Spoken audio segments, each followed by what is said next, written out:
এক ধাক্কায় এই সমস্ত জিনিসের দাম কমে গেল। মোবাইল ও গাড়ির ব্যাটারি, এলসিডি ও এলইডি টিভি সহ একাধিক জিনিসের দাম কমলো বাজেটে। অষ্টমবারের জন্য এই বাজেট পেশ করলেন। শুধু তাই নয়, 2025 এবং 2026 অর্থ বছরের জন্য এই বাজেট পেশ করলেন অর্থমন্ত্রী, যেখানে প্রত্যাশা মতোই একাধিক ছাড়ের ঘোষণা করা হলো। বেশ কিছু ক্ষেত্রে ছাড় দেওয়া হলো শুল্কে। এক নজরে দেখে নিন কী কী জিনিসের দাম কমলো।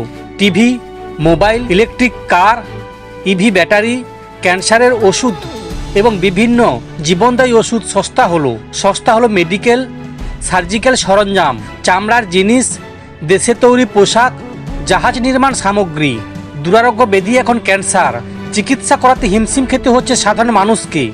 এই অবস্থায় বাজেটে বড় ঘোষণা নির্মলা সীতারামনের। 36টি ক্যান্সারের ওষুধ থেকে পুরোপুরি শুল্ক তুলে নেওয়ার ঘোষণা করা হয়েছে।